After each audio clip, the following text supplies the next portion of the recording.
ஏன் பத்திராளி அக்கா, தட்டை இருக்கிறதுக்கு நானும் தானே வேலைக்கு வாரேன் அப்படின்னு சொல்லியிருந்தேன். இப்போ என்னை விட்டுட்டு பத்திமினி அக்காவையும் நெட்டவழியும் மட்டும் கூப்பிட்டு அறுத்துக்கிட்டு இருக்கிறீங்களே. என்கிட்ட சொல்லியிருந்தா ஒரு வாரத்தை நானும் வரமாட்டேன், வேலையை நேரமாக முடிச்சுட்டு நீங்கள் பாட்டுக்கு சொல்லாமல் கொள்ளாமல் போய் அறுத்துக்கிட்டு வந்துக்கிறீங்க.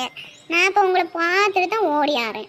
அட ஆமாக்கிட்ட நான் நெட்டவழிக்கிட்ட சொன்னேன், அவளும் சொல்லியிருந்தா வேலைக்கு அறுக்கும்போது கூப்பிடுங்கன்னு நானும் வாரேன்னு ஃபோன் போட்டாச்சும் சொல்லுன்னு சொன்னேன். அவளும் சரி சரின்னா அப்புறம் என்ன ஞாபகத்தில் விட்டுட்டாளாட்டுங்குது. இப்போ அவளுங்க 2 பேரும் தான் அறுத்துக்கிட்டு இருக்கிறாங்க. அவளும் அருவாளை எடுத்துகிட்டு வராமல் கையை வீச்சுக்கிட்டு பிடுங்குறன்னுக்கிட்டு அப்படியே பிடுங்கி தானே போடணுங்கிட்டு வரா ஒரு அறிவாளி. சரி நீங்கள் அறுத்துக்கிட்டு இருங்க, நான் போய் பில்லை போட்டு ஓடியாரேன் அப்படின்னு என் அருவாளை தான் கொடுத்துட்டு அப்புறம் போக்களை தான் நோனி எடுத்துகிட்டு போகணும் பார்த்துக்க. நானும் அம்புட்டு வாட்டி சொல்லி வச்சிடல, வேலைக்கு வார எனக்கும் வீட்டில் போர் அடிக்க செலவுக்கு காய்ச்சி வரும்னு நீங்கள் என்ன கூப்பிடாம விட்டுக்கிறீங்க பார்த்தீங்களா.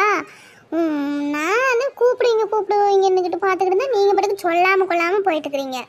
சரி இன்னைக்கு அடுத்த ஆகி போயிடுமா இல்லை நாளைக்கு இன்னும் 2 நாளைக்கு இருக்குமா, எப்படி ஆள் தேவைப்படுமா, அவங்களே அறுத்துட்டு வந்துடுவாங்களா? அதெல்லாம் இன்னைக்கு ஆகாது கீதா, அது இன்னும் 2-3 நாளைக்கு ஆகும் பார்த்துக்க. நீ நாளையிலேருந்து வந்து அறுத்து போட்டு செம கட்டி எல்லாம் குத்தேறி பிடிச்சி போட்டுருங்க, என்னவே வாங்கிக்கிடுவியும். இன்னைக்கு தான் நானும் மறந்தாப்புல விட்டுட்டேன். அதெல்லாம் இன்னைக்கு ஆகிற வேலை இல்லை, அதெல்லாம் 2-3 நாளைக்கு இன்னும் அறுக்கிற வேலை இருக்குது. அப்புறம் இன்னும் மஞ்சள் கொத்துற வேலையும் இருக்குது, அதுவும் சொல்கிறேன் வா. அப்புறம் ஆமாம் நல்லா சொன்னீங்க போங்க. அப்படி கூப்பிட்றோங்கிறது அப்புறம் உங்களுக்கு வேண்டப்பட்ட ஆளுங்களை கூப்பிட்டு வேலைக்கு வச்சுக்கிறீங்க. ஏன் நானும் கூப்பிட்டா என்ன ஏமாற்றிக்கிட்டா கூலி வாங்கிட்டு போயிடுறேன். நானும் நல்லா வேலை செய்வேன், அடுத்த வாட்டியாச்சும் கூப்பிடுங்க. நாளைக்கெல்லாம் நான் என்ன இருந்தாலும் தட்டை இருக்க ஓடியாந்துரும் பார்த்துக்கிடுங்க. ஆனால் இவ ஒருத்தி நான் தான் மறந்து போயிட்டுங்கிறேன். அப்புறம் மாடு வேற கத்திக்கிட்டே கிடந்துச்சு, நைட்டு பில்லு பிடிங்கிட்டு வராமல் வந்துட்டேன். சரி நேரமாக போகலான்னு நானும் 10 மணிக்கிட்ட மட்டும் தான் சொல்லிவிட்டு போனேன். அப்புறம் நெட்டவழி எங்கேருந்து பார்த்துக்கிட்டு இருந்தாலும் அவளும் ஓடியாந்தான். சரி அருங்கன்னு 2 பேர்த்தையும் தான் இப்போ விட்டுட்டு வந்துக்கிறேன். இப்போ மாட்டுக்கு பில்லு போட்டு தண்ணி காமிச்சிவிட்டு ஒரு சோறு குடிச்சுட்டு வாரேன். 2 பேரும் வேலை பாருங்கன்னு விட்டுட்டு வந்தேன். நீ வந்து என்னையவே குறை சொல்லிட்டு கிடக்காத, நீ வந்திருக்கலாம்ல காட்டுக்கு. ஆமாம் சொல்லாமல் கொள்ளாமல் கூப்பிடாம காட்டுக்கு வந்தால் மணக்கும். நீங்கள் என்னத்துக்கு வந்தீங்க, நானாக கூப்பிட்டு அனுப்பிட்டீங்களா? அப்புறம் முவரையை கொண்டு போய் எங்கிட்ட வச்சுக்கிறது நான்? அப்படி எத்தனை நாள் சொல்லி கிடக்குது, நீ வேலைக்கு வந்து நான் வானாம் போன்னு முடிக்க விட்டுக்கிறேன். இவ பேச்சுறப்ப பேச்சு.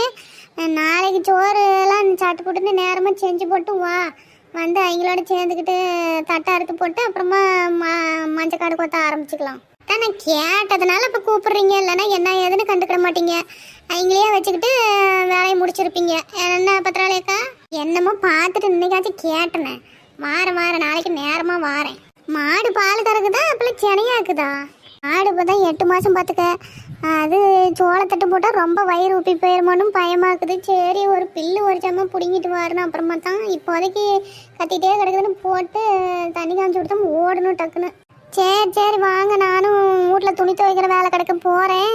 அப்புறம் நாளைக்கு வேலைக்கு ஓடியாந்துடுறேன். சரியம்மா நாளைக்கு நேரமாக ஓடியாந்துரு. அப்புறம் மஞ்சள்லாம் எப்படி விளைஞ்சிக்கிச்சா? அதுக்குள்ள இப்போ வெட்டலாங்கிறீங்க? அது விளைஞ்சி 10 நாளைக்கு மேலே ஆகுது கீதா. அது வேறு வேலையெல்லாம் பார்த்துக்கிட்டு அது இன்னும் வெட்ட முடியாமல் கிடக்குது.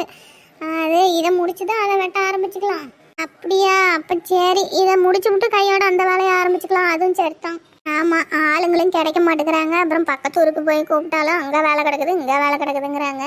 சரி நம்ம எப்பயும் வைக்கிறவங்களே ஆளுங்களை வச்சு பண்ணிக்கிட்டு போயிடலாம். என்னத்துக்கு அங்கிட்டும் இங்கிட்டும் அலைஞ்சிக்கிட்டு ஒன்றும் முடியல.